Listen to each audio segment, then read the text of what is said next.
Fred Chevry is a hardcore entrepreneur through and through. He was a professional bodybuilder, and he started his personal training business before apps were even a thing and before online platforms had really even taken off. Nowadays, Fred owns his own personal training app and has hundreds of clients across the globe. Let's hear more about Fred's story and how he built his business on today's show. Fred, we're super excited to have you on the podcast today. So for the people who don't know you, let's just kind of get into a little bit about your background. So where were you born? I just want to give you props first because, I mean, what you did is pretty cool. Like, thank you. Can I just say that first? Like how we met, can. you know. That was a crazy turn of fate too. Absolutely. Because it was his second day at a new gym in a new city. And I literally just kind of had one of those sparks of motivation where I was like, all right, it's time. I'm getting in shape. And so I don't know how it's going to work out. I went to the gym after they were already like, there was nobody working there at the time. And I just like was walking around trying to find somebody who works there to sign up for a membership. And I just ran into Fred. I was like, is anybody here? Is anybody working here? And you're like, no, I don't know, but I can call somebody for you. And you're like, yeah, I'm Fred. Yeah. I was like, actually, yeah, I'm just, I'm looking to start a membership. My wife's here and I want a trainer too. And you're like, oh, I'm a trainer. And it was just like fate. So yeah, it was a nice moment of synchronicity. It worked for both of us. And then since, I mean, you've lost how much weight? 30 pounds. 30 pounds, and it was very straightforward, right? 30 pounds, straightforward. So congrats, bro. Thank you. So what was your question? Where were you born? What was growing up like? Where did that happen? I'm going to skip a lot of that because honestly, my youth was boring as fuck. Yeah? We're starting with the cursing already. We right? can handle it. We can handle it. So I was born in kind of northeast Canada. So I'm Canadian originally. Yeah, and I'm still actually technically Canadian. I'm getting my U.S. citizenship this 2023. I'll get that. You're the most American Canadian I've ever met, I think I must say. I was always like that, man. That's why I hated it there. Yeah. So yeah, I grew up there. Very typical childhood. Single mom. Honestly, elementary school, high school, nothing really eventful. I was just a normal guy. Everyone's pretty much like that over there. There's not much going on, so you don't have a whole lot of hustlers and that kind of stuff. I was not raised in a family of entrepreneurs, although my dad was a small business owner. Yeah. Very small, almost self-employed. At some point, you have to decide to ask you, what do you want to do later in life? Because now you need to go to college. And I had no clue. So people generally just picked up like teacher, engineer, or like police firefighters. I was like, I'm going to be a police. Yeah. The weightlifting started there, but it wasn't like anything serious. I was just, but it was still the start of something. So I was a skinny dude back then. I was 128 pounds and I'm 5'6". So, I was super skinny, no muscles, no nothing like that. I played basketball, which, when you're 5'6", 5'7", you don't have a big basketball career ahead of you. So, but I did decent in football anyway. So I started lifting weights and then I started the whole police thing and the criminal justice. It took me like a year to get in. So after I graduated, from college, like maybe 4 years after high school, then went to the academy, and I was just still not in the fitness thing. I was just lifting weights.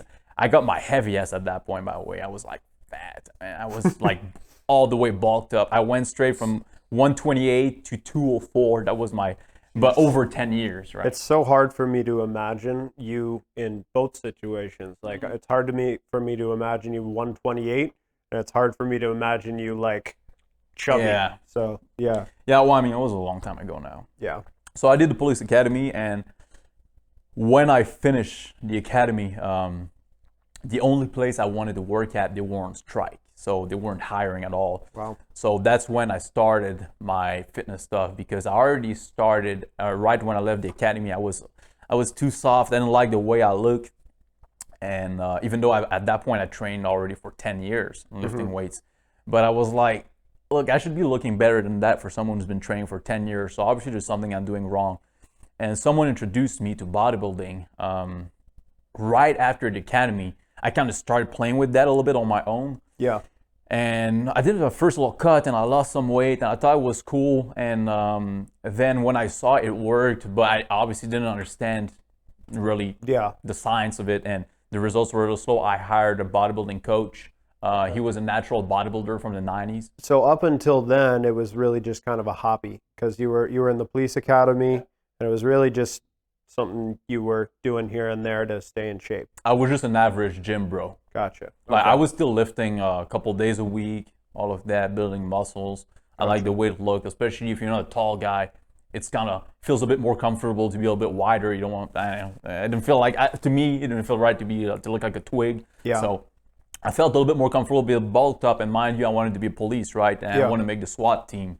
So I knew I would have needed a little bit more size to be able to be competitive in that market. Yeah. So that's kind of how it started. Is you initially were looking at the whole fitness world as a way to get you further in your like criminal justice career.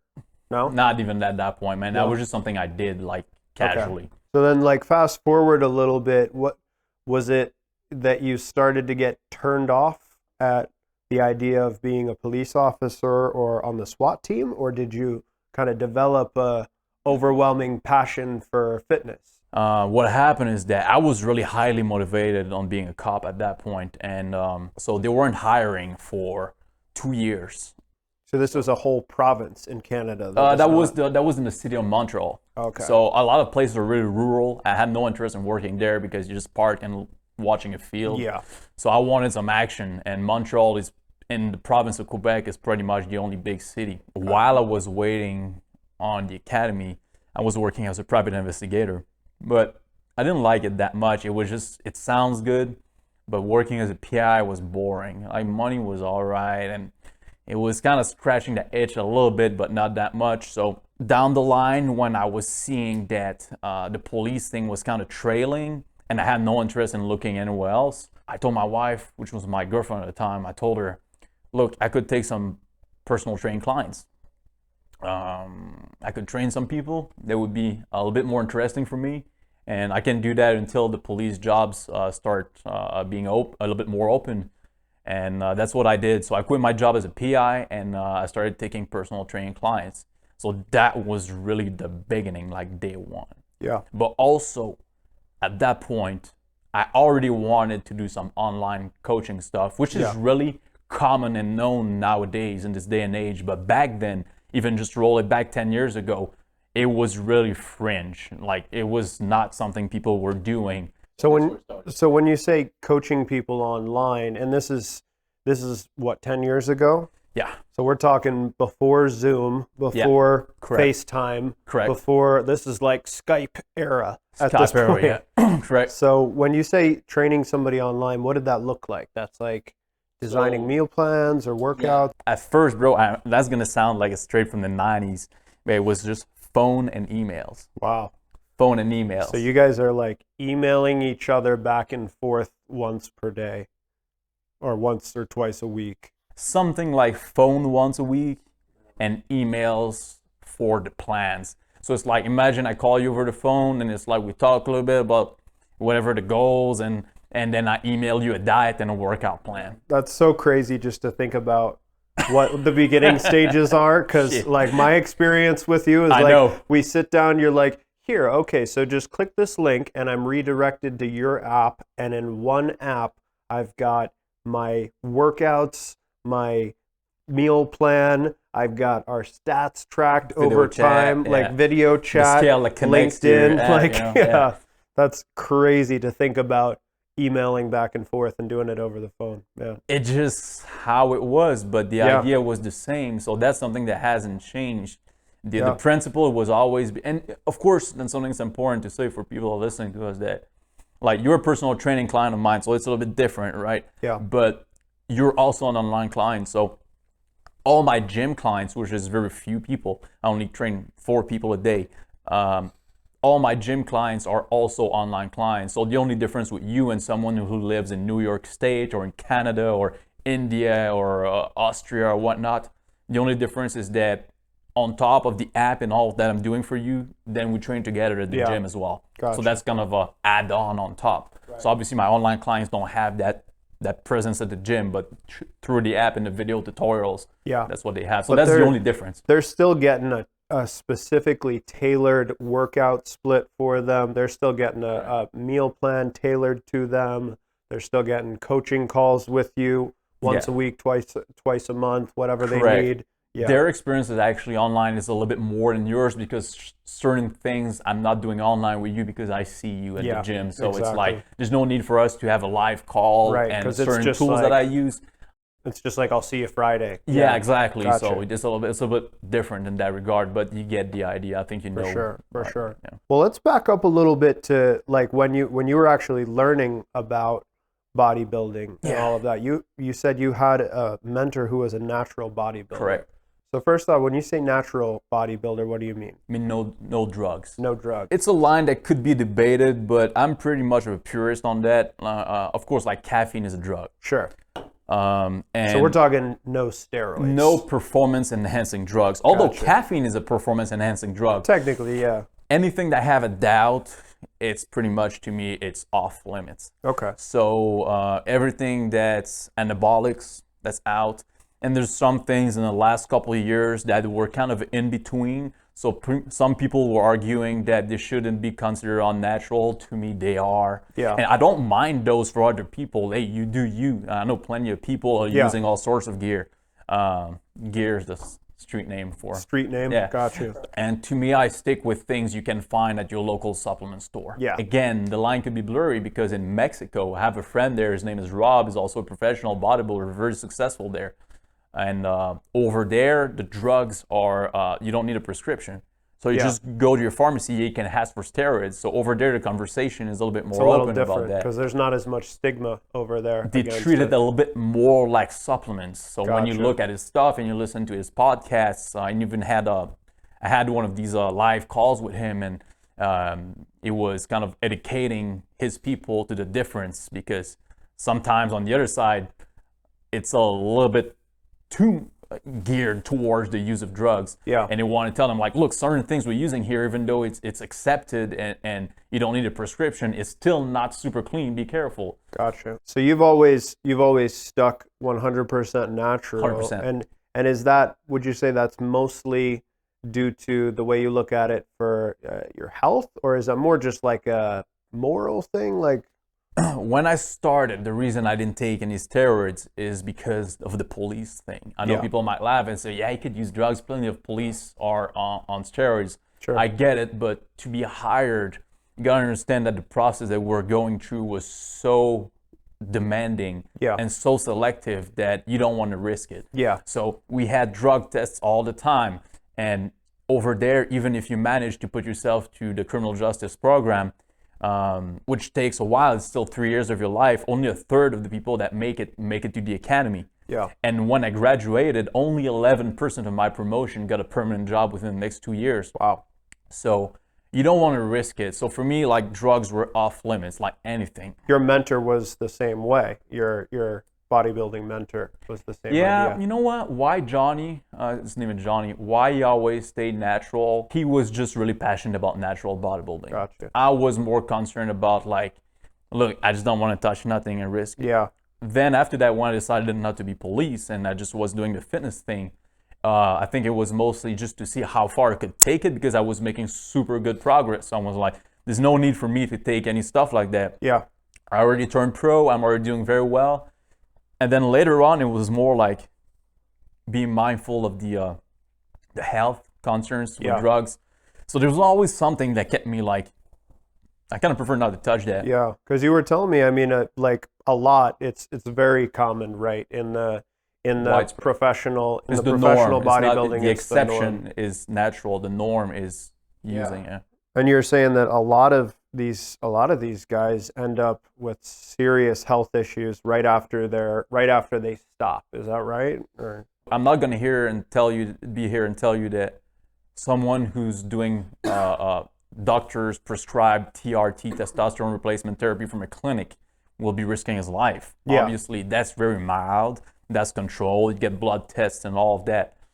So that's pretty much on the safe side. But when it comes to professional bodybuilding, we're talking about straight up drug abuse. Yeah. So there's a difference between mild drug use, which is already off limits for me, but that and drug abuse. When you're walking pharmacy, then it's really dangerous. That's like the difference between, a kid who has ADHD being prescribed a healthy dose of Ritalin versus, smoking meth. It's essentially the same drug, but just in a, And the thing is that to make it to that professional level in different organizations, you need to be on that drug abuse side. Gotcha. Anyways, and to me, like, it's just not worth it, especially if we're talking about business. I had to take a good objective look at what I'm doing and say, like, hey, Fred, is your path forward as a coach and someone who's running a business to be more buff? Yeah. Because I've seen plenty of people that were super jacked, all right? Yeah. But no one knows them. They don't make any money. They don't have a business.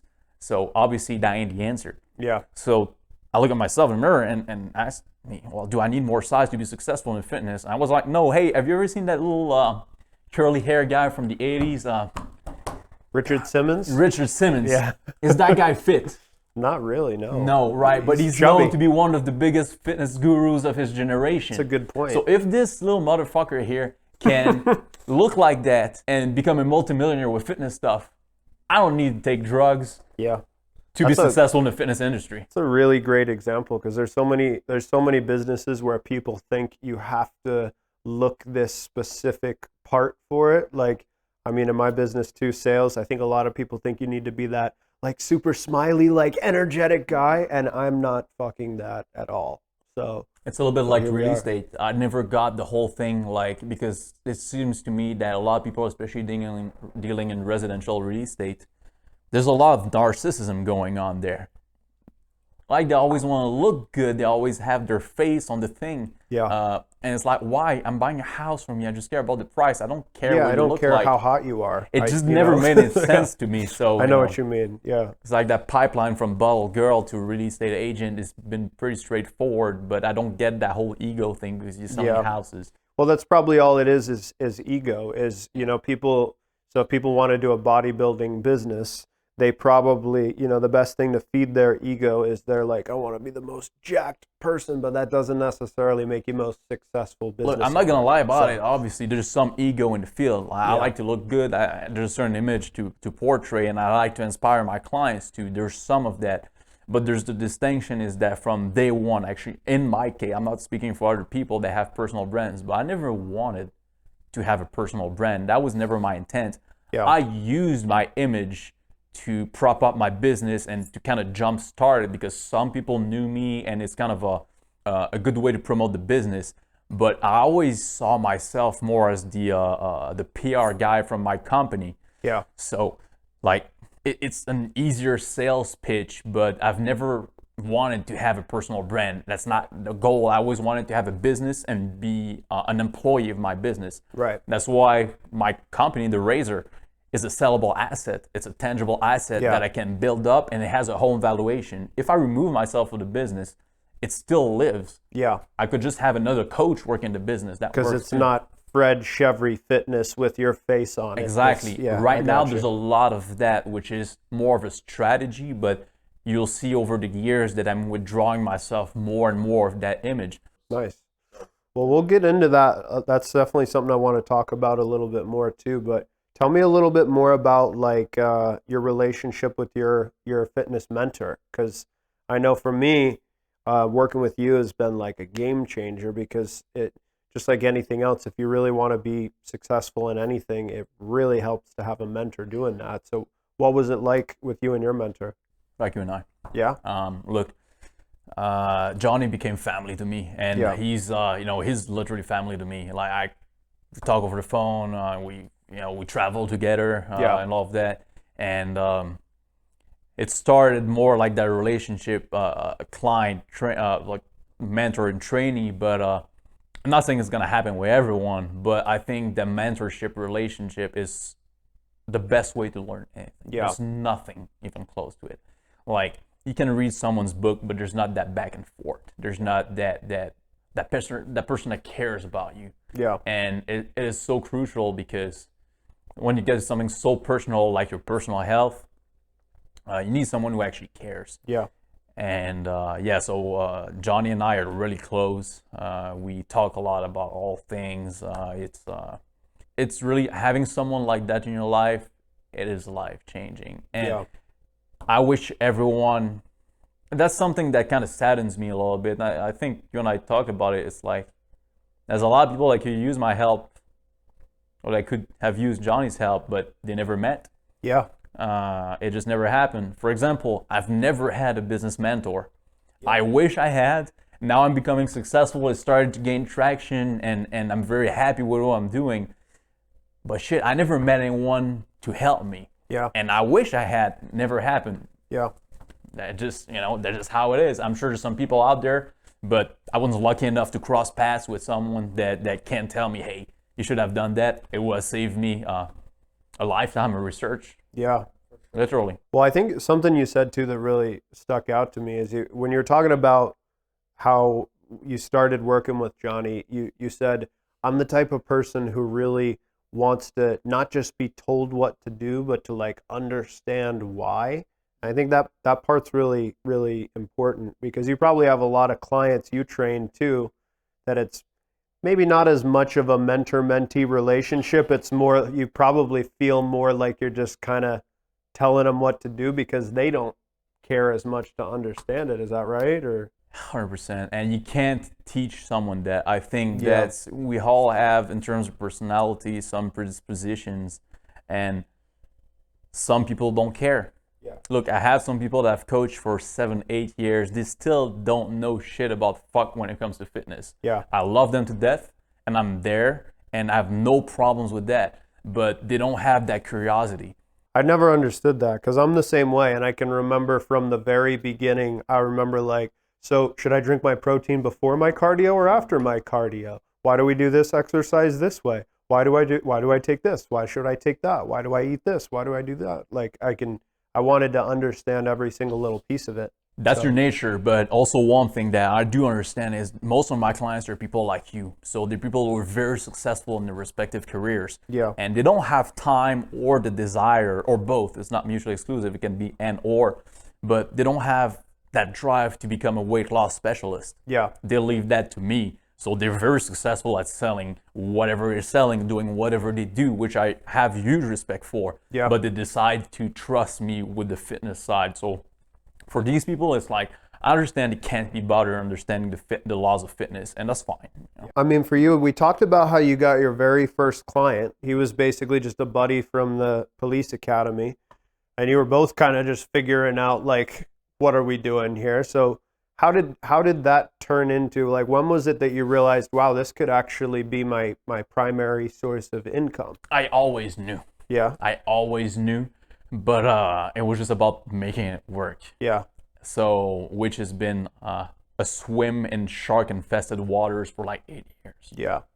So that's how bad it is. Wow. Because it's like there's no roadmap of how to do something that's fringe like that. Yeah. And there's a lot of questions that you need to answer before you become profitable.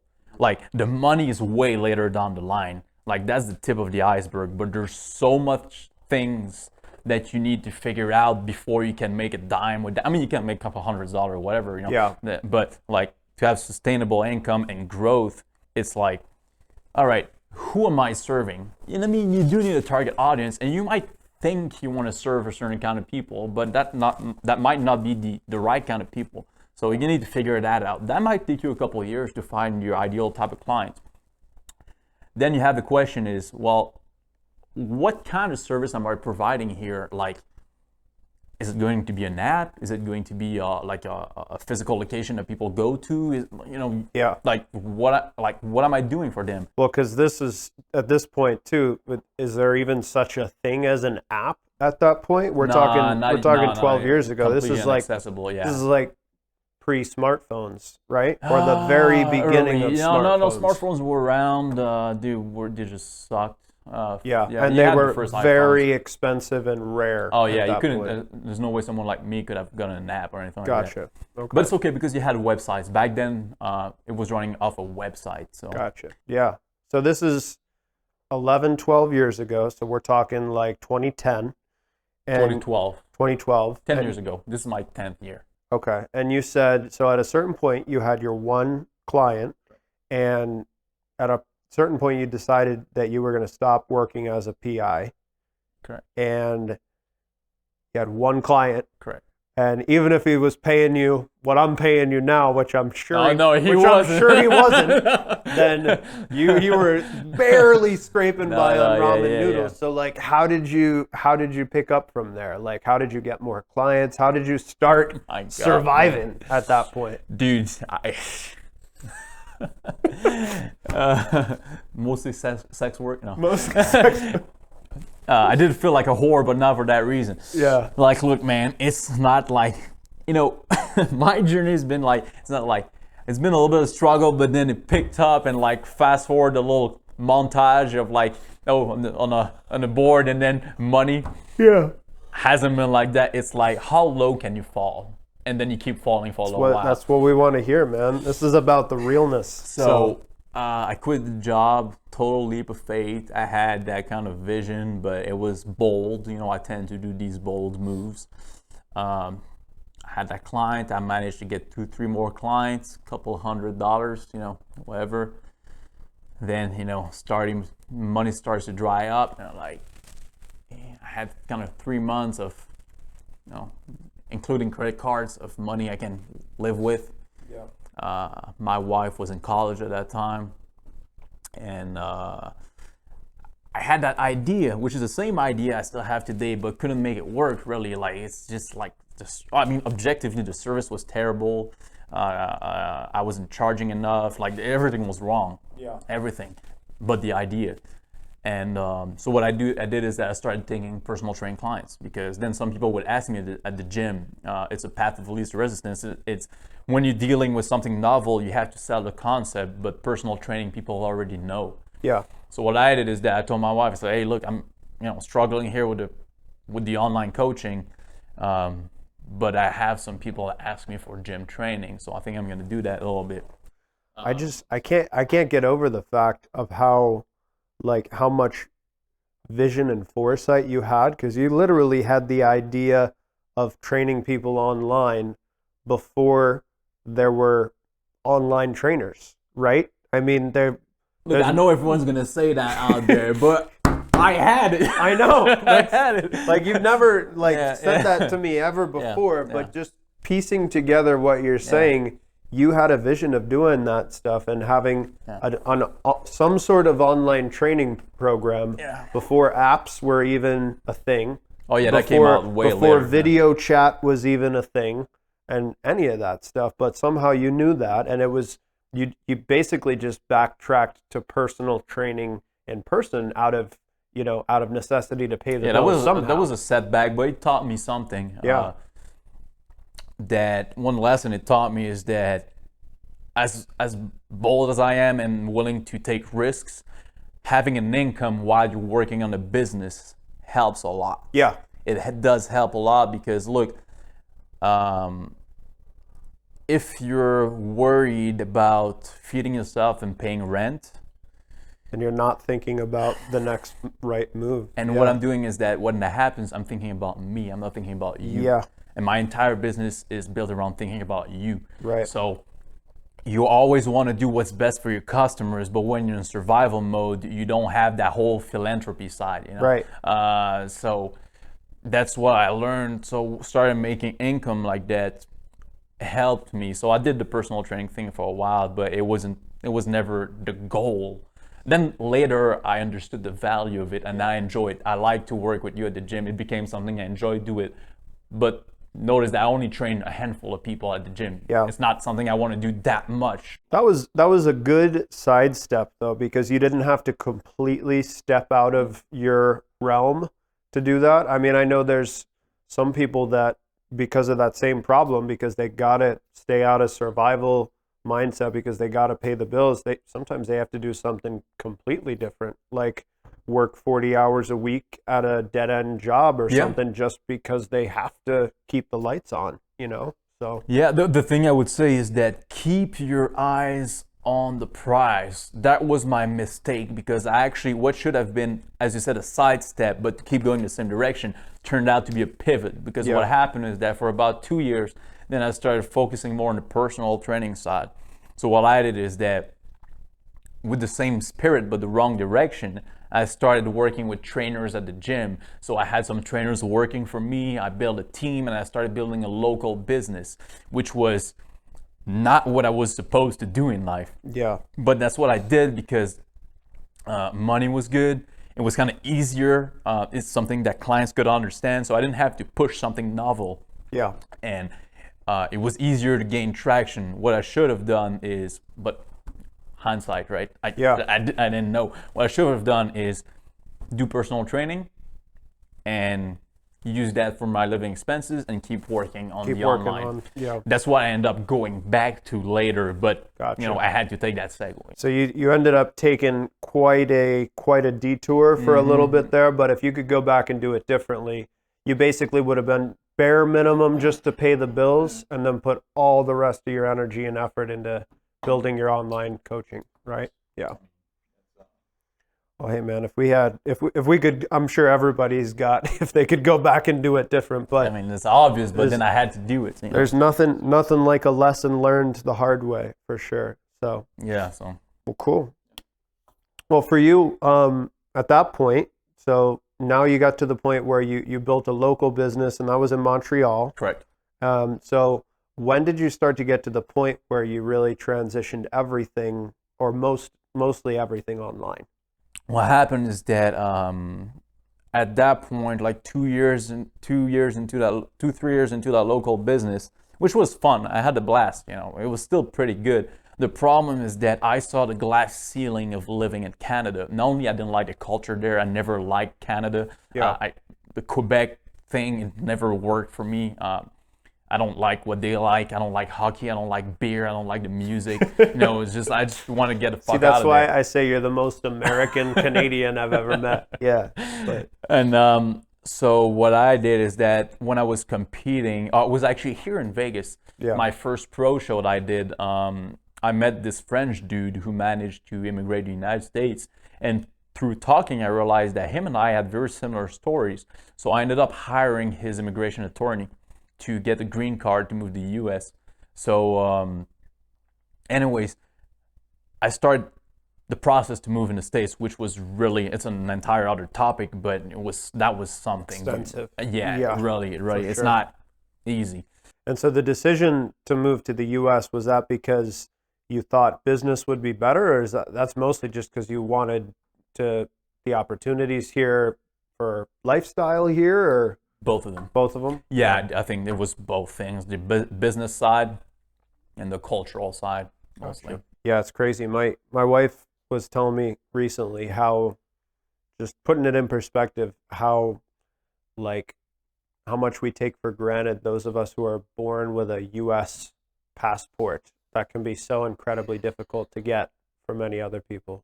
Yeah, it is. You know, it's but again, it's not guaranteed of anything. It's like you don't know how it's gonna go. Yeah. There's plenty of people that look, immigration in itself, I see it as an act of entrepreneurship because it's the same thing. It's taking a bold risk, hoping that's gonna pay out. Yeah.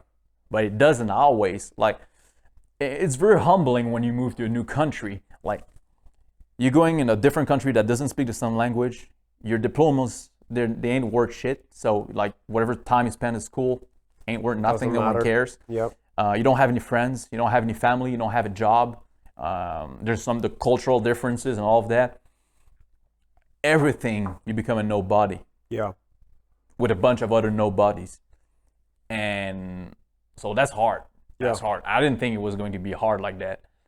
And yeah, it's really humbling because back in Canada, when I would see immigrants, I would be like, you know, usually they do these little jobs like driving cabs or whatnot. And you kind of think, the way I was thinking before, as someone I guess was a little bit entitled or didn't have that perspective, was like, look, I look at these people and I guess they come from a very crappy country and now they move to a good country and they kind of satisfy with what they're doing. But now that I moved to the States and I'm completely at the bottom of the hierarchy and have nothing going on for me, yeah, and I need to work shit jobs and do all of that, I realized that, look, immigrants don't want to do that. Yeah, They just have to. changes your perspective. And some people just have to do that for a short period of time before, they save some money and, do whatever they want to do. And some people just get stuck there. Like some people that move here end up driving an Uber. Maybe they have plans on opening a business, opening a restaurant or whatnot, but they just get stuck driving an Uber because it just doesn't work out. Yeah. So, not everyone makes it. Yeah. I think it's ruthless. There's a lot of competition, but that's what I like about this country because it ain't for losers. Like no one's gonna help you, man. Like it's you, and just keep fighting. And for some people, it's like, look, to me, it's not complicated. I'm not gonna get a job or anything like that. Either I made it in business, or I was going to be, I don't know, broke living under a bridge. Like there's no like. If that doesn't work out, maybe I can go back to doing whatever people do. Yeah. No. It was like, look, I got to make it work. You were committed. It's beyond that. It's not committed. I don't have a choice. Because you burned that bridge a while ago. You had already went, the way from hearing your story, the moment that you decided to stop working as a PI, that's the moment where there's really no turning back. Because that's the moment you said, you know what, fuck my guaranteed paycheck. I'm betting on myself from this point on. That's what it sounds like. Sort of, but you can't. I mean, I'm sure you know that. I could have always gone back to something. Oh, for sure. I could work here in a bank or whatever, and whatever the fuck normal people do. I could have done that. There's always, so it's always in the mindset of people. If they always have that temptation of going towards something that has a safety net, I guess these people, to me, they can't be helped. But not somebody like you or me. Not somebody who has that much pride when you made that decision that you're betting on yourself. I ain't going back, man. I don't know about you, but I would say the same thing that you just said, where it's like, I'm either going to be successful or I'm living under a bridge. Yeah. Dying to be successful. And there's nothing I wouldn't sacrifice for that. Definitely. Nothing. Definitely. So that can be very dangerous, but there's no room for a plan B. If you're dead set on something like your wife or like that business that's your dream, there's no room for a plan B. It's got to be plan A or nothing. And if plan A doesn't work, you find another way to plan A another way to plan A. That's it. That's it. And that's a problem I had before, early on in my career, is that instead of having that focus and keeping my eyes on that prize, I would be tempted to, if that doesn't work, I can go to something else. Yeah. Well, so at that point, you got to a point where you were, where you knew that was what you wanted to do.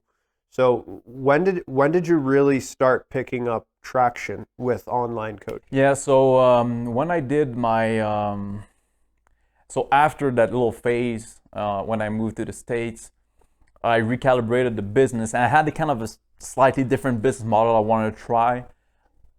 And I tried something else too, which was also a little bit of a mistake. So different formula to try to figure out like how to deliver service, who am I serving. So I went in a direction, but what happened is that I run that model for about 2 years, and it worked, which was also online coaching, but different structure. So it was a little bit different. I don't really need to go there. It'll be just confusing, but I went in a direction and I didn't like it so much. I ran into some problems that I've had in the past, and I knew there were red flags that I'm not going in the right direction. So I did a pivot and changed the company again for a third time. Yeah. So changed the name and realign with things that made a little bit more sense, and that's where it just started gaining good traction. And right away, the market started kind of reacting positively. Good. And that was good because I knew I was on a good track at that point. Yeah. So. And how long ago was that? That last one was 2 years ago. 2 years ago. That last pivot, although like under the previous company name and different formula, it was still good, but not as good as I wanted it to be. It wasn't exactly my vision, and it was steering the business in the direction that's not what I wanted to do. It wasn't aligned with my vision completely. It would have worked, but not exactly what I had in mind. Yeah. Okay. And so for something that's like your dream, your baby, I would imagine you probably feel the same as me, where it's like, it's never finished. Like, even though you're psyched about your business right now, I'm sure you would never use the word perfect. I'm sure you've got a whole, psycho murderer drawing board in your basement of stuff that you want to work on and where you see your vision and all that. And we'll get into that. But like, what do you really enjoy about the way your business is running right now at this point? Oh man, there's a lot I enjoy about it now. Well, let's hear it. And there's a lot I enjoy. I like that people are happy about the way they're getting, and I like that they're telling other people about it. Yeah. And to me, that's the biggest encouragement, because for the longest time I had something good, but it wasn't good enough that people would be big fans of the business. Yeah. Now I have that, and that's really exciting because it's a validation. And I don't even care about the money. Like, I don't even look at, I look at it obviously, but it's not what I measure in terms of metric if the company is moving in the right direction. Yeah. I measure different things, and these things have been going in the right direction. I'll give you an example. Since I made certain changes early in the year while I made my move from Miami to Vegas, I had a couple months that I took off, obviously, so I effectively only worked half the year this year. Yeah. And I made some changes that I thought made sense. And since then, the engagement on my app, so the relationship I have with the members, they went up by 1,018%. 1,018%. Yeah.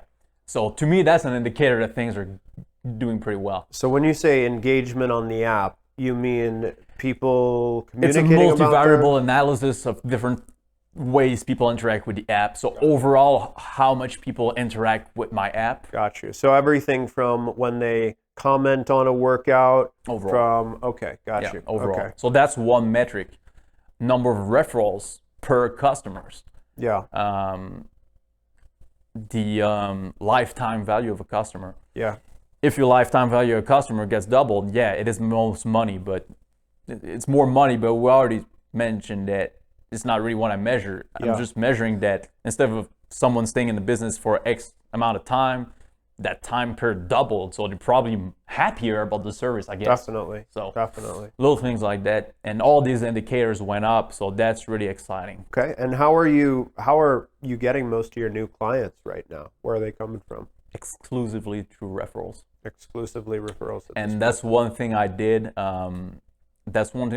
Is that early this year, I was playing with, last year, so a year ago, I was always exploring options on how to get customers. And I sat down and looked at my computer and thought, and I was like, look, the best customers I get are always from referrals. Yeah. With the exception being the gym clients, but that's different because I have that personal connection. But when someone sends me their friend or family, it always works well. And it's always like my conversion rate is almost 100%. Yeah. It's absolutely nuts. And it's no effort, and it's just great.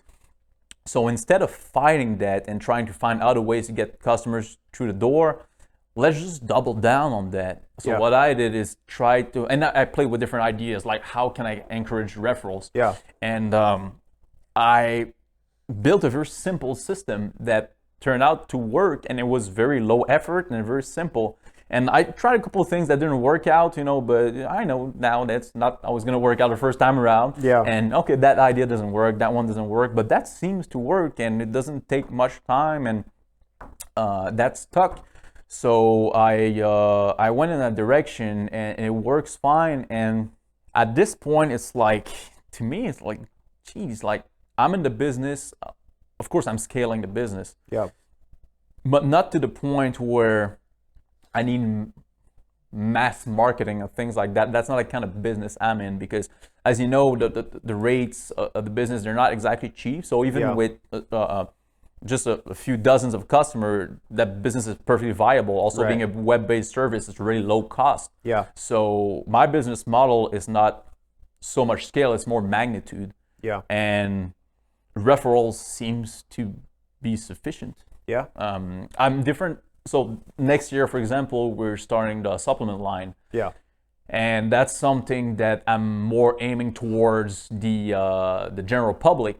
So that will require a different type of marketing. That's why I'm working with my web guy and my blogger right now. Yeah. So but that's a separate part of business. So I expect those supplement sales to come mostly from faceless entities on the web that don't really know the business and don't come through a referral. That's fine, but that's that's not my core product. That's a product multiplier. That's something else on the side, or a lead magnet. So a lot going really well about your business right now. I mean, especially if over the course of, sounds like 6 or 7 years, you went from one client who was just a good buddy of yours. No, 10 years. For the full 10 years. So 10 years you went from one client to the point where now you've got, what, 60-ish clients? No, like right that? now I'm running at 30. Right now you're running at 30. Okay. So you know how, well, actually you don't know how, do you know how much I charge online? Yeah, you do. I know how much you charge online, Okay. Yes. Like So $350, I believe. correct. Yes. Yeah. Okay. Man, that's not as much as I'm paying. But but I'm getting a lot better experience because I work with you in the gym, actually. So well, yeah, and also like since I met you, I was running a little promotion. I'm getting the premium package. I'm getting the premium. Yeah, package. you know what? Well, I mean, I take good care of the online clients. Yeah. It's a very different experience, but it's really nice. And also, what's great in terms on the business side is that I don't touch the business money at all. Yeah. So personally, and that's back to what I was saying about having an income. Personally, when I started doing that, so for my living expenses, I use only the personal training. Yeah. And the business money stays in the business. So that's growth. So Yeah. I run growth on the business and investments and savings. And I invest in different things that can make the business mature. Yeah. But I don't have to get high on my own supply, which is cash. And I think it's really important. So whatever the customers are paying me online, it's not that it's going in my pocket. I don't touch that money. It's going in the business. Yeah. So that's all automated, but even my investments are automated and all of that. Yeah. And that's something that I think that's really important when you can have that income and you don't have to touch it. That's something too I'd be curious to hear. I know for my first 5-6 years in the business, I made good money and everything, but I put upwards of 90% of my earnings invested back into the business to hire more sales representatives or get office space or put it into marketing. So 90% of it I was putting back into the business to grow and grow and grow. Yeah. Even today at 7 figures gross revenue per year, I'm putting more than 80% back Well, also, into the let's business. admit it. I mean, you somewhat, you're definitely not cheap. You're a person that invests in the right things, but you also, I think like myself, very much of a minimalist. Yeah. Look, my hobbies are not expensive. Yeah. You know what I like? Whiskey, cigars, and guns, and honestly, and motorcycles. That can get a little bit pricey, but like it's not. I don't get much enjoyment of spending a bunch of money. So like, I think you get one thing that's important, and everyone's different. Like I respect people that like to spend more. Some people that like to spend less. Like, kind of establish how much you need to be happy. Put a cap on that, and the rest put it in your hustle. Yeah. So, and that's what I do. It's like past a certain amount, for me, life doesn't get any better. Yeah. So, and that's well covered by the personal training. Yeah. So, but to each his own. So, like, to me, I have that cap. I use that for myself, and the rest can go into business. But you need to do that. You need to be able to allocate part of your own revenue. And I'm sure there's a lot of people that do what you do, that it's the completely opposite ratio. They spend 90% of the income and put 10% back in business. Ain't gonna work like that. So the more you can put, that's gonna help a lot. I don't know exactly where the trade-off is, but you have to be putting a good amount in, at least if you want your business to keep growing year over year. And that's the dilemma. If you have to either feed yourself and put money in the gas tank, which is not a problem for you. You drive a Tesla too, right? Yeah. So I'm sorry, I drive a V8. Yep. So a V8 and a V-twin, but I still gotta pay the energy bill. yeah. So when you have that dilemma, like, all right, do I feed myself or do I invest in the business? The answer should be obvious. Just like being on an airplane, you're gonna put your mask on first. For sure. But then that's surplus instead of, I'm not saying like don't go out clubbing, whatever. If it's part of your life, it's for you, it's a good balance, and you kind of need that to get going. Like you don't need to live like a monk. For some people are not about that life. Yeah. I'm not necessarily about that life too. You know, I do take my wife out on the weekends. We do go on trips, but it's not like every money that's in has to be spent. Like you do need to invest in your business, and that's the problem I had in the first years of business because there was no surplus. So it's not that you didn't get it. You totally understood you should be investing in your business. I just didn't have enough money. Have it. Yeah, Okay. so Yeah, I hear you, man. And I was there for definitely periods of time too, where I had all these ideas about what I would spend the money on, and then I'd be like, all right, I got to go make it that's first. never a problem. Yeah, that's never a problem. Yeah, what I would I hear spend it you. on.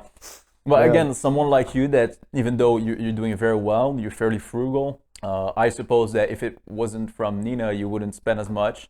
Yep. You would probably just live in an empty room. Even the clothes that I buy and stuff like that, I literally only buy nice things to keep up with her. Just because it looks kind of weird if we go out to dinner and she has a Gucci purse and I'm wearing Walmart sweatpants. So Exactly. so I just got to keep up with her. So like all those Christmas decorations I have at home, I didn't come up with that idea. Yeah, So I but hear but so I get it. There's certain things that you need to spend on.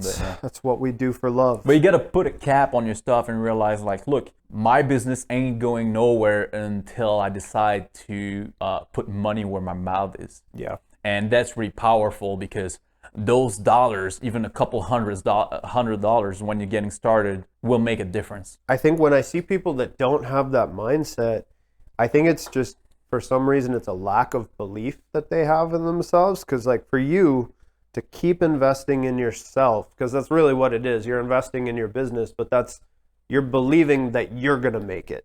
You're believing that you're going to make it work no matter what. So what do you think helped you develop that trust in yourself or that confidence in yourself for you to keep betting on yourself, even only when you had one client and when you're struggling to pay the bills? Like, what helped you develop that self-confidence? Confidence comes with competence. Yeah. So initially, I was not confident I was doing the right thing. It was more like a gamble. Yeah. But then when you start doing things right, then you gain earned competence. And there's this saying that I really like is that confidence without competence, when it's going well for you by pure luck or whatever, it leads to narcissism. Yeah. And people are full of themselves and they have no competence. But the problem is that the minute things don't go well, that leads to depression. Yeah. So the whole thing about being positive and all of that, look, if there's no reason to be confident if you suck. Yeah. So when things start getting traction and you've earned that confidence, then it becomes a little bit easier. But at first, and I'm not going to be here and tell you that I was the most confident guy in my business when it wasn't working out.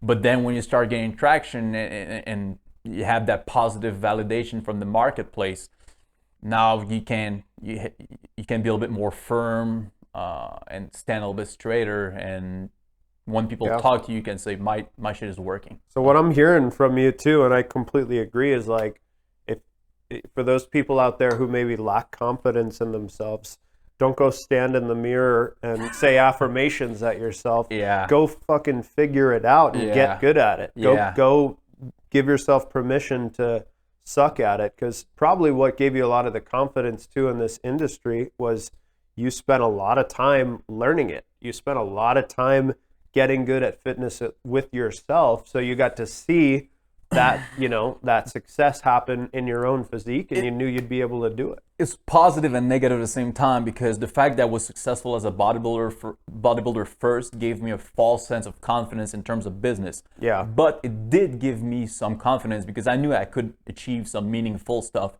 So it's I had to be careful. Yeah. Like, okay, that experience of being a pro bodybuilder told me I can achieve great things, but also that ain't the same thing as building a business. For sure. So that was also a little bit humbling because, you're a professional athlete, but also your business kind of sucks. Yeah. So there's a little bit of a disconnect here. Yeah. So I had to do the same thing with my business that I did with myself. So I went from kind of an average nobody with a pretty shitty physique to a top natural bodybuilder, and my business did the same. Went from pretty shitty little business to something I can be proud of. Yeah. But that was a separate parallel process. I think though, like even though like what you're saying, even though it was almost like a placebo though for you, because you build up that confidence with the success you had as a bodybuilder. Yeah. And even though it's got nothing to do with running a business, it still gave you that confidence of like, all right, I put in the work, and I get the reward at the end. That's pretty much the lesson, but then Yeah. you have to take it into context, because business and fitness, although they share a lot of similar attributes, Totally they're not the different same. world. They're not the same. So Definitely. Okay. All right. Well, so there's a lot going well. What are some things like that, you know, you would change about your business right now? Or what are some things you're working on for next year? What are some things you want to get better at? If someone asks me, what do you do for a living? Well, I run a fitness app. Okay, it's easy, but there's more to that. And the app is just one tool. Yeah. The business I'm building is much bigger than that. So it's more profound. It's a big asset with a brand name and all of that. The app is just the core product. Yeah. But there's other things going on. And although it's important to focus on your core product for a little while, there's all these little things around it that you have to build as well. Sure. So that's why right now we're building up the blog and the website that I completely rebuilt this year. And that's why we're starting the supplement line. I have other things that I'm preparing, because these things are really important. Not necessarily what you need to focus on at first, because your core product is what matters the most. But some things isn't working out. Well, again, I just said two. So the supplement line and traffic on the website through the blog. So it becomes its own entity with traffic and value. Some people go there just for information, get some news out there, and things like that. So that's two big things. Bumping up the number of customers. So one thing that it might seem small, but in my business, it's still kind of a good bump up, increasing the number of customers, because my business is capped. So for this year, I didn't want to go more to X number of clients. Yeah. That I made it a point, because I don't want to increase the capacity, but having to reduce the quality of the service.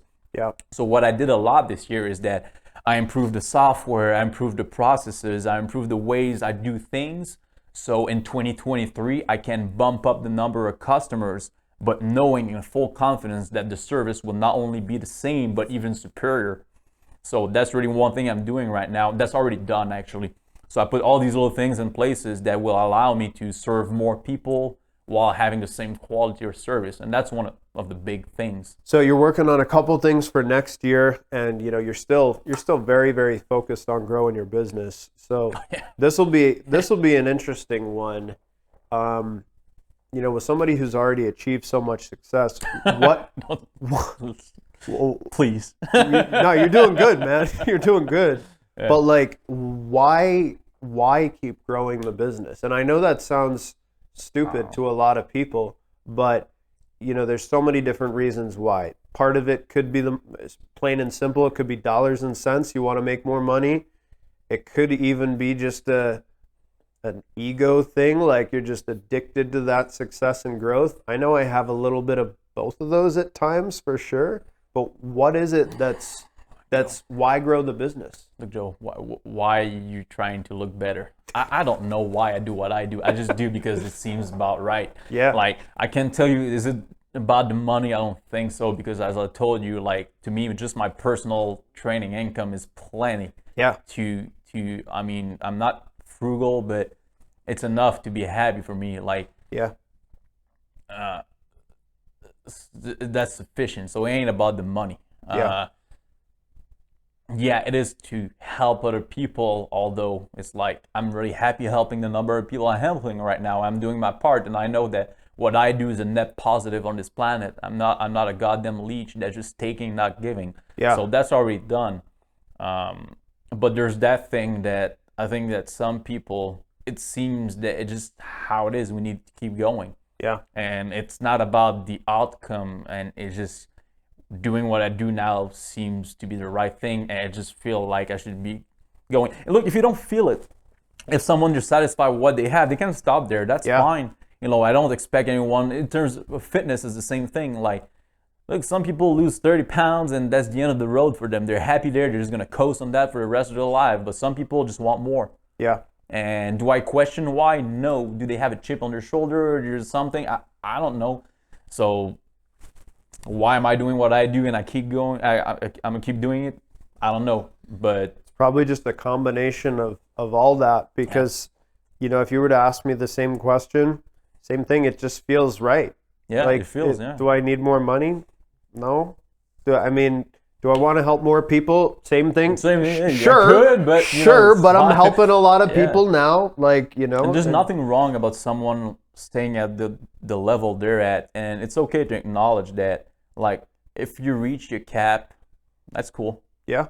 If you haven't reached it, don't stop. Yeah, I don't know what it'll feel like when we get to that point where we're just, I don't know, maybe when you get to a certain point where you're happy with your physique or where you're happy with your business, I don't know, maybe you just curl up in a ball and die, but I don't know what that feels like. Remember that, that guy that built the downtown here, Tony Shea? Yeah. You read his book? No, I think you told me about him. Yeah, so he said something that I really liked. He said he was building a very successful tech business, and he was offered a lot of money for it, and it was like, if I sell the business, what I'm going to do, I'm probably going to do the same thing because I enjoy it. But the day I'm selling it, I'm cashing out and I'm checking out of that business, it's probably the day I don't want to do that no more. And to me, it's about the same, I think. Like, the day that won't be fulfilling to me anymore, and I don't have that, not motivation, because that comes and goes, right? Now, some weeks I might not be interested in what I'm doing. That's not a big deal. Sure. But if, like, for too many days in a row and wake up and I don't like what I do, it's like I go to the office and, like, I don't even know the names of my employees, and it's like I don't even know what's going on with my business, and it becomes too big and too impersonal. I might check out of that. But before that, I don't see a reason to stop. But that day might be the good time to stop and do something else. Yeah, when you get to the point where you're not feeling it anymore, for sure. For a sustained period of time. Yeah, not a day. We all have a day where we just don't feel like adulting that day, for sure. So that's a good question. Do you have those days where you're just not feeling it? You don't feel like training, you don't feel like working on the business, you don't feel like doing the job? Well, I kind of lost myself here, but what was the question again? No, I'm getting there because that was really important. So, question was on those tough days. Yeah. Okay. So that's my original point, is that I built right now an environment where I have very little of those tough days, because the tasks I don't enjoy doing in my business, they're outsourced. Yeah. The all the little things that I don't like, they've been taken care of by my environment. And I'm really big on automation, softwares, and all these little things and systems. And when there's something that drains my motivation, usually it gets pushed out and, again, outsourced, automated, or just destroyed. Yeah. So I do that a lot in my personal life. Same thing, like, I don't, even though it's separate, it's not part of my business, but at the gym, I don't train with clients I don't like. Yeah. Because these are a big drain on my energy. But same thing with the web. Like, look, I like to read the blogs on my website. I like what my writer produces and what the editor does to the articles, but I don't like to write them so much. So that's one thing that would kind of drain my motivation and make me have bad days. But since I outsource that, well, that's not a problem I have to deal with. Yeah. All I have to do is to have my meetings with my staff, and well, that makes me pretty happy because I like to talk to him. Yeah. My writer. So that's cool. Yeah. So I think that was a little bit of a segue, but if you build an environment that works for you, you won't have so many of those bad days. And because, if you're in a business that you're having a bad day once or twice a week, you're probably in the wrong business. That's probably not something you're really passionate about. But I think what you've done is you found a way to delegate just the little parts of your business that maybe don't get you going. Absolutely. It's the same thing, for example, that if there's an issue with your fitness as a whole. Yeah. Like, I noticed that, this week or this month wasn't so great. People that have a little bit less experience, they're going to look at it and say, my fitness sucks. I might want to just leave that, stop it, check out, whatever. But what we can do is take it, break it down and say, hey, how's the training? Well, training has been good, actually. How's the cardio? Cardio's been good. How's the nutrition overall? Nutrition has been pretty good, but on Thursdays I have those meetings. All right, so nutrition is going well 6 days of the week. So there's one day. Is the entire day bad? No, it's just kind of on the lunch. Yeah. Morning is good, night is good.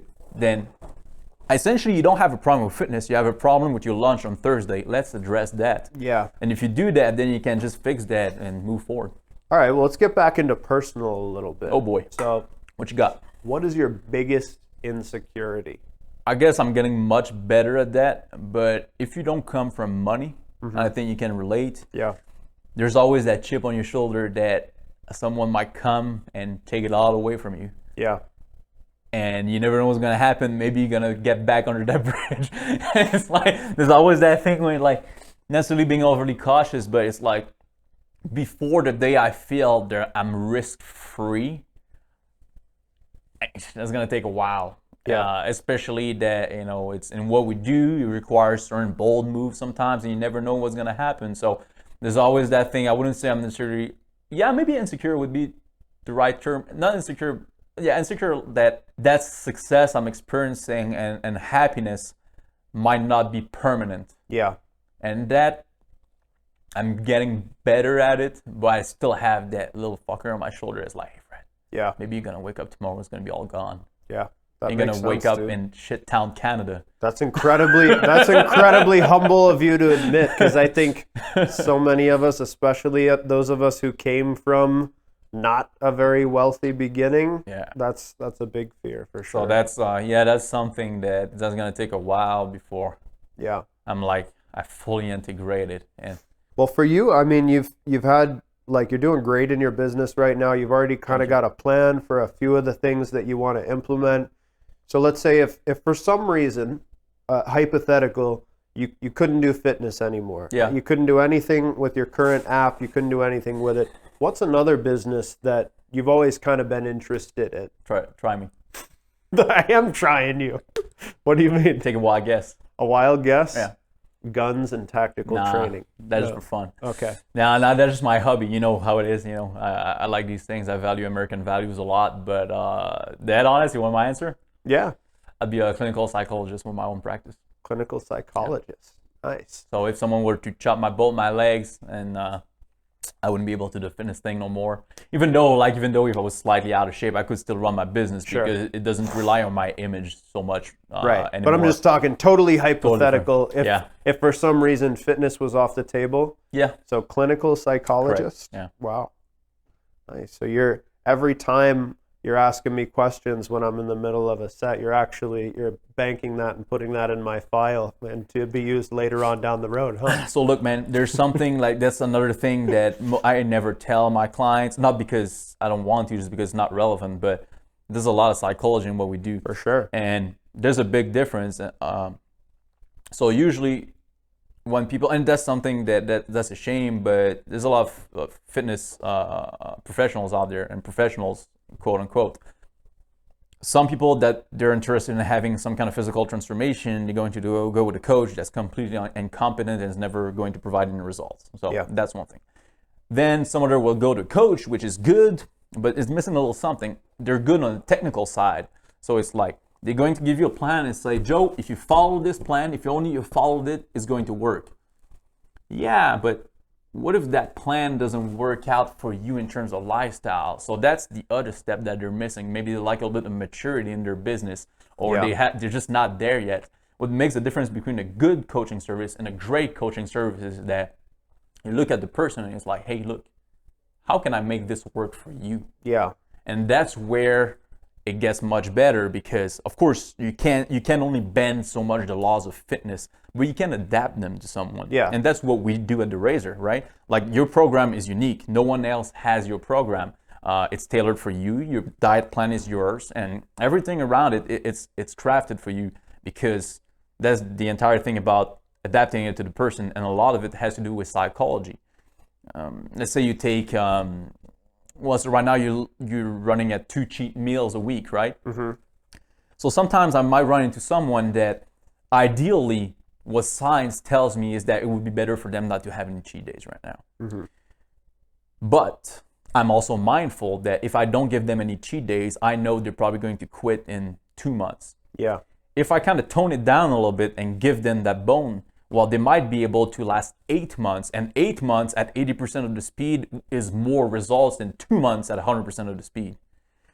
So trying to get in that person's head and understanding how they think with certain levels of empathy and understanding of where they come from and where they're going is crucial. Yeah. And that's one thing that distinguishes the services that we're offering to customers. And that's where psychology is something I deal with daily. Yeah. That makes a lot of sense, because I mean, obviously, you want to push somebody as much as you can push them, because they're going to get the best possible result.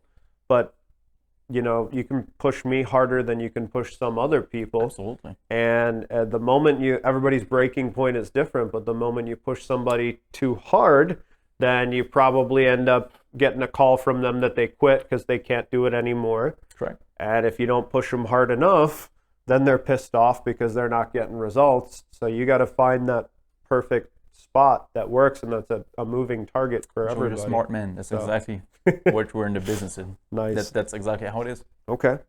What are some things you've learned about me psychologically from our sessions together? Well, I know that we're alike a lot.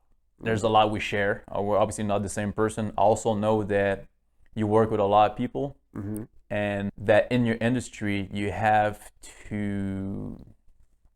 Are you familiar with Carl Jung a little bit? A little bit, yeah. My brother's a big fan of Carl Jung. There's always that person that we are, and that person that social persona that we put out there. And I know that when you're with me, you're being very authentic. And I know that sometimes in your business you have to tone down who you are, because I really love. And I love you look like a brother, man. Yeah. I love the real person you are, and I know that you don't have to put a different persona with me.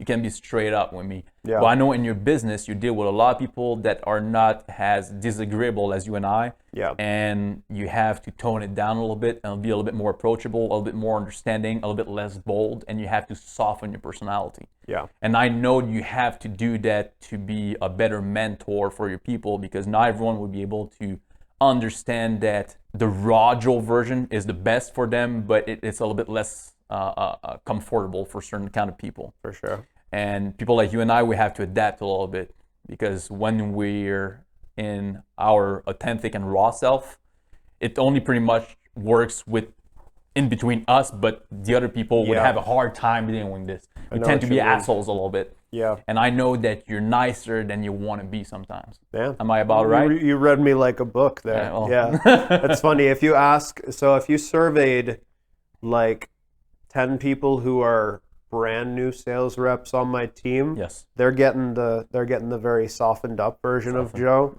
But if you talk to Joe. If you talk to anybody who's worked with me directly for a year or two more, they know me like you know me for sure. Yeah, and I know it's not pretending. They know raw, uncut Joe. And for sure. it's not about pretending to be someone else. No, it's about it's understanding that the person you're talking to needs a little bit of exactly. of help there, it's about Kind of meet me in adapting the to middle, yeah. what they need. Like me and you talked about this too. Like when I'm like struggling on my last sets on stuff, you know, you can be straight up with me, so you give me no quarter on any of that shit ever. However, if you're talking with somebody who maybe is a little bit like softer than that, like no offense, then you're doing what's best for them by giving them a little bit of a break. You push them. There's nothing bad about being someone soft. The world needs both of those. You're not doing that person any favors if you send them home crying. Then they're going to quit their fitness journey. You're going to lose a client, and everybody loses. Absolutely. You got to adapt to what your client needs. Yeah, absolutely. That's how it is without being fake, but you can adapt a little bit. So. Definitely. Yeah. Well, we got New Year coming up soon. Yes, sir. New Year is one of those things you always hear 1,000 different people saying their resolution's going to be they're going to get in shape. Yes, sir. They're going to lose the most weight. They're going to look the best they've ever looked. So if you were talking to somebody you really care about right now who was coming to you with that same BS, like, Fred, I really want to get in the best shape of my life this year. It's my New Year's resolution. What would be like your best, blunt, honest advice to that person to really see them have a successful start to the year versus being one of these people who's already back to their old habits by February? Do you think, and when it doesn't work, comes to me? Okay. I'm usually the last guy people go see. That's my business. I'm not the first one. Okay. So people, when they decide, it's demanding what we do, and obviously it's not the most expensive. The return on investment is definitely there, but it's more expensive than most fitness services out there. So usually people would try other stuff first, and it might work for you. Hey, look, if you go to some generic fitness classes 3 times a week and it provides you with the results that you want, just do that. It's going to be easier, it's going to cost you less. But if you try a couple of things and they haven't worked, well, then come see me and we'll do the real thing. So I don't get those New Year's resolutioners at all. Yeah. I don't have a rush in January. Usually my rush is in March. So people that fucked up for too long, and they try different things. They try one on their own. Maybe they hired a personal trainer. None of that has worked. And then they already knew about my service, but they're like, it's a little bit too expensive, and I'm not willing to do all these things and follow that program. Yeah. But then when they're at that point, then they knocked at the door, and I'm there. So if someone comes to me and say, hey, it's January, I need to lose weight, I'll be like, hey, go to the gym, do your thing, if it doesn't provide the results that you're looking for, just come see me, then we'll fix you. But I don't want to be that first option. That's not what I do. Yeah. I'm also not in the business of convincing people to get fit. I never recruit people. I only help people that already decided they want to get fit. Yeah. So that's one of the things in my business identity that I had to find over time. A lot of people are in the business of getting people through the door and getting them into fitness, which is cool. Yeah. There's a need for that. That's just not what I'm doing, but that's fine. I've noticed the same kind of thing, because when I was newer, I used to find myself convincing people into my business way too much. Yeah. Like, they'd be like, oh, I'm not really good at sales. I'm like, no worries, it's cool. I'll teach you everything. It'll be amazing. I'm going to hold your hand. I'm going to make sure you brush your teeth every morning. I'm going to make sure it's all okay. And then I do that, and I would close them, so get them to join the business. But then I got to convince them every single day to get out of bed again, and it's a lose-lose situation. It's all effort. It's all effort. When someone sends a referral my way, I'm not trying to convince them to sign up on the service. I'm just there if they want to sign up. I'm going to answer to all their questions and to be as helpful as I can, but I'm not going to push them on. And like, I don't run any promotions I give a small referral incentive to things, not incentive, but if you send someone in my business, I give them a little discount. Yeah. But just to say thank you, and hey, I always prefer to have people that come from a friend. Yeah. But I don't try to fish for customers, because at the end of the day, I don't win with that. I just reduce the lifetime value of that customer. Right. So instead of having my people staying for 5 years in the business, they end up staying for 6 months. And that's just short-sighted, because being in the business of scale and not in the business of magnitude and not scale, I'm not trying to have 10,000 clients here. Yeah. I'm trying to have 50 high-value clients. Yep. For you, I'd say one of the biggest questions, you've had a long journey to success, and you're still building. Yeah. Still got a lot you want to do. Absolutely. But what would you say what's one of the most valuable lessons you've learned that you think everybody should learn at some point in their life, whether they're in a self-employment or a business ownership situation, or whether they just want to be a good person? Like, what's one of the most valuable lessons you've learned on your journey that you feel like everyone could benefit from? Wow, you should have sent me that question by email yesterday, bro.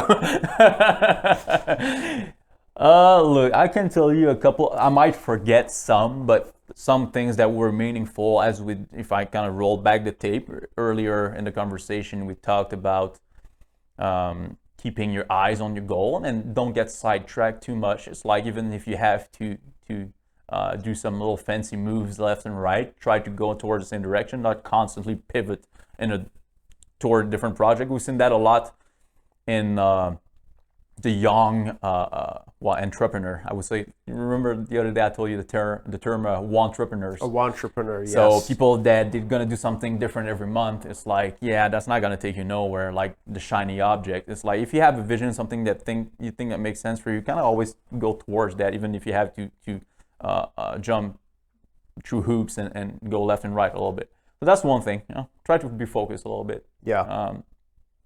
Another thing would be, Yeah, that focus, I'm just thinking about that focus, and it's really important if you can stay sharp on that, which is not easy. Yeah. You don't know what you want most of the time until you mature a little bit, right? Well, let's focus on that one. So, obviously it's incredibly important to keep your eyes on the prize. So what are some things that you see taking people off of that constantly?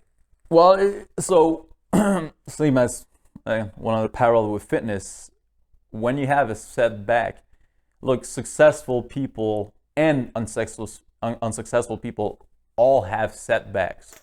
That's not a problem. The difference is that those who advance are those who bounce back pretty quickly. So when you have a setback, it's kind of no big deal. Just move past that, fix it, and move forward instead of just giving up. But then you have those unsuccessful people that have a setback and just get stuck there for too long. Yeah. And you gotta move past that. If you did something and launched a product, it didn't work. Like, look, man, I wrote 2 books. They're not out there anymore. Yeah. No, that was a complete waste of time. My app that you see right now, that's probably my 11th variation of some online coaching system. Wow. So, yeah. So when you have something like that, it's okay. Like, assimilate it, maybe just chill for a second, but then regroup yourself and move forward. So that's really what matters. Just keep going forward, and you're gonna get there. It's gonna take the time it's gonna take. And another one, well, I think that covers the focus side, but it's understanding who you are as an entrepreneur, because it might be tempting with all the social media personalities and all the people out there to try to replicate their system or try to be like them, but they're not you. Yeah. They're different people with their different strengths and weaknesses, and you have to understand who you are and what you can do with that. Your deck of cards is different than mine, and you got to play your strengths and your weaknesses. And by self-analysis and understanding who you are and what you like and where you perform, that's things you can use a lot. Like, for example, well, back to psychology. I don't know if you knew, but the 2 biggest predictors of success in career are IQ and the trait of personality called conscientiousness, which is broken down in 2, which is industriousness, which means how much you like to work. Some people are hard workers, some people are not. And the other one is orderliness, which is how organized you are versus disorganized. So if you have IQ, very high IQ and very high conscientiousness, usually you're very successful. Someone like me, unfortunately, I'm just very average intelligence. I'm a regular guy. I'm not a genius, I'm not a dumbass, but I'm average. Okay. And I'm not particularly hardworking. I'm not someone who likes to work a lot. And moderately orderly. So my deck of cards ain't so good. But reflecting on that, I was like, well, what can I do about that? So intelligence, what I figured out looking into it, like kind of analyzing it, if you're intelligent enough, which is average, not a problem. If you're handicapped, then that's an issue, right? Yeah. But most people are just average. That's the average. So what is intelligence? What is IQ? IQ is pretty much brain processing speed. So if you average intelligence, all is going to happen is that it'll take you a little bit longer to solve certain problems. If you're a genius, you might solve a problem within a year. And if you're a person of average intelligence, you're still going to solve it. It might take you 3 years. Yeah. Can I live with that? Sure. If I was smarter, I would solve problems faster. That's just how it is. You can't increase IQ. So whatever. Yeah. By the way, you can prevent loss of IQ through physical exercise. That's one of the only things that can prevent loss of IQ with age. Nice. So, that's the intelligence. Then you go to the personality, conscientiousness. So, industriousness. I'm not very hardworking. What can I do about that? Well, if I'm steady over time, even if I don't put in 12 hours a day, if I put in 8 hours, it's just time. Yeah. So, still gonna get there. And when it comes to orderliness, I know you're very orderly. You got your Excel sheet.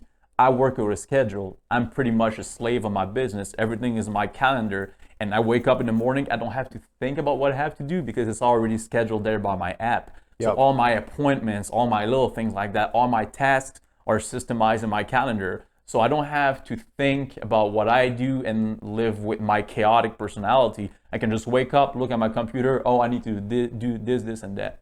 So I kind of look at all these three things, which were all weaknesses, in my opinion, and made them work. And to me, that kind of created a path that I can stick with towards success. So understanding yourself, I think, is one of the very important things, because that will allow you to craft a career or a business or some kind of system that works for you. It's like Gary Vee says, it's just about knowing who the fuck you are, man. He says that? Yeah. Oh man, I hate that guy. I know. That's why I threw out a Gary Vee. I actually like Gary Vee, but It's all right. I know you passionately hate him. I just can't relate. Yes. I just can't relate because him and I are really don't have the same kind of personality. Yeah. It's kind of that super excited Jersey type personality, and I'm more that laid back type of dude. Laid back Canadian. Yeah, it would annoy the fuck out of me. That's the thing. It's Yeah. like a little rabbit, you know. It's like, I hear you. Well, dude, it was awesome getting to speak with you today. So if people want to get in contact with you, want to connect with you, what's the best way for them to do that? It's not hard. Pretty much at the Razor Fit. That's my business pages. So Facebook, Instagram, all of that. So at the Razor Fit Yeah. on all platforms. Correct. Perfect. Well, awesome, dude. Well, thank you so much for being the inaugural first Yeah, real Hustle pleasure. Habits guest. Yeah, I'm So always gonna be the first. You're always going to So, be the first. you know, if this So, thing works out, I have bragging rights. So good stuff.